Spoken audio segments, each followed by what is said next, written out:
Now to the deadly midair collision in the skies above Washington, D.C. Investigators have recovered key pieces of evidence that may explain what exactly went wrong. Divers did find the plane's cockpit voice recorder and its flight data recorder, otherwise known as the plane's black boxes. 67 people died in this crash, and tonight at least 40 bodies have been recovered. The recovery, though, is temporarily suspended tonight due to dangerous conditions.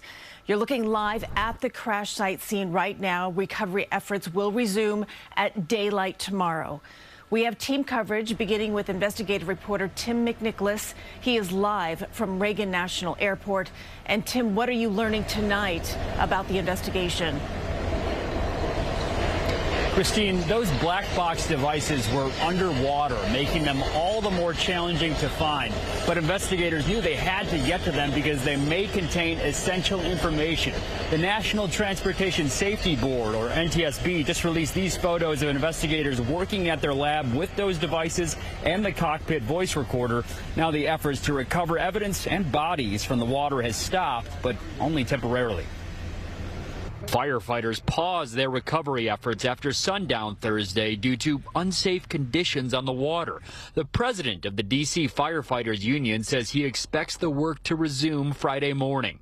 This is the coldest winter we've had in D.C. for years, so there's a lot of icy conditions still out on the river. The moment of impact captured by an airport camera as a military helicopter collided with an American Airlines plane that had departed from Wichita, Kansas. They were looking for a aircraft versus a helicopter into the Potomac. Both aircraft were flying at about 400 feet during the crash, but military helicopters are supposed to stay below 200 feet. The Black Hawk helicopter, similar to this one, was on a routine training mission, according to Defense Secretary Pete Hegseth. Tragically, last night, a mistake was made. And I think the president is right.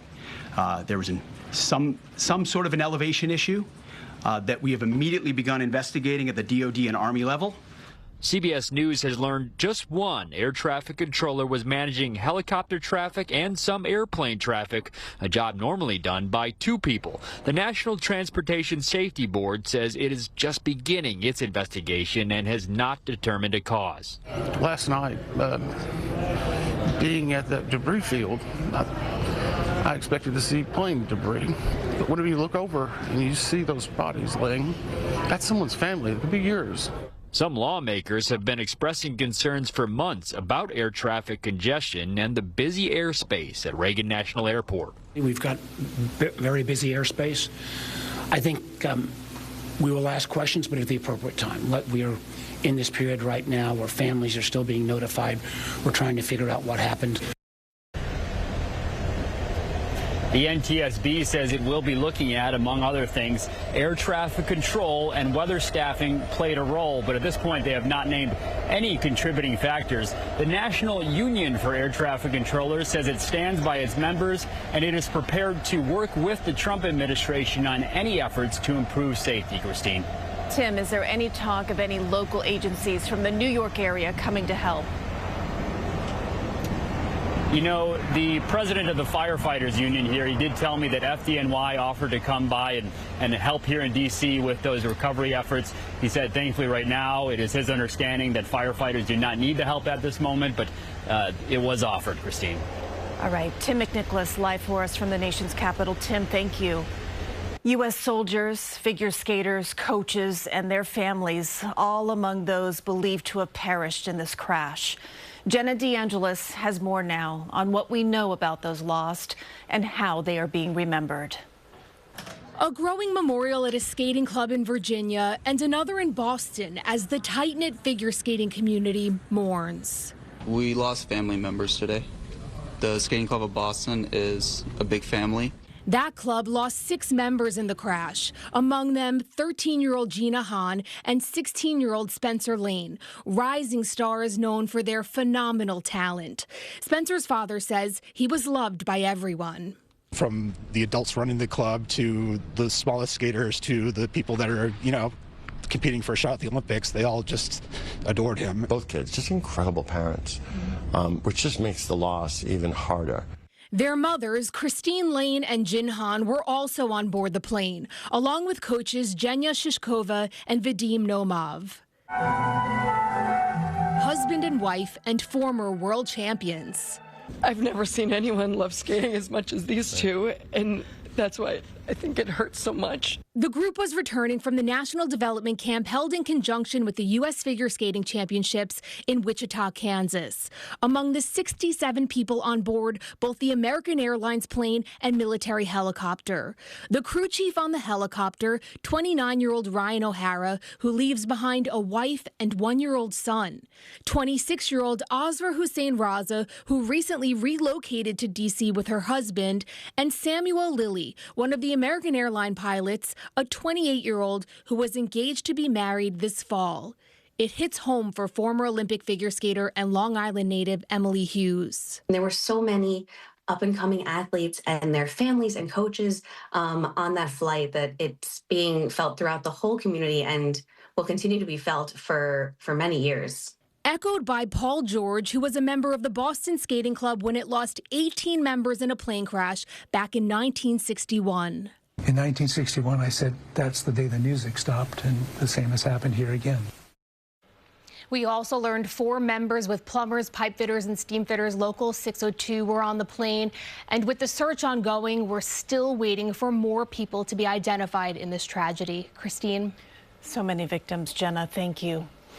In a news briefing from the White House today, President Trump said diversity in hiring may have played a role in the crash, and people are pushing back on those comments.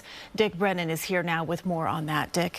Well, Christine, the Trump administration has looked to stamp out diversity, equity, and inclusion, or DEI programs, which supporters say promote fair treatment to people who are historically subject to discrimination. But the president says otherwise and made a link today that infuriated critics. That you would use such a tragedy to try to reemphasize a point that frankly is without merit. It's just despicable. Outrage tonight over President Trump linking the Potomac plane crash to diversity. Civil rights advocate Jennifer Jones-Austin says it's part of a Trump strategy. He understands very well. If you say it enough, you can get people to believe it, even if it's false. At a press conference, Trump began by acknowledging that the nation was grieving, but then made a quick turn, attacking the Federal Aviation Administration, linking DEI to lowering standards. The FAA is actively recruiting workers who suffer severe intellectual disabilities, psychiatric problems, and other mental and physical conditions under a diversity and inclusion hiring initiative spelled out on the agency's website. But reporters fired back. I'm trying to figure out how you can come to the conclusion right now that diversity had something to do with this crash. Because I have common sense. What evidence have you seen to support these claims? It just could have been. The president has already issued an executive order to stop DEI programs across government, claiming they threaten merit-based hiring. But this is not the first time we've heard claims about DEI.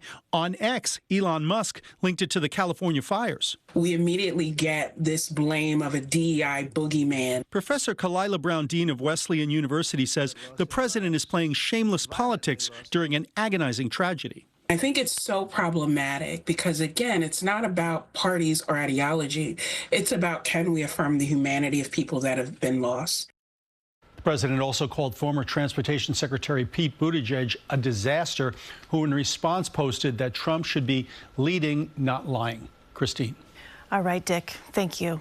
Do stay with CBS News New York as this investigation into the Midair collision continues. We'll bring you updates as they come into our newsroom and also online at cbsnewyork.com.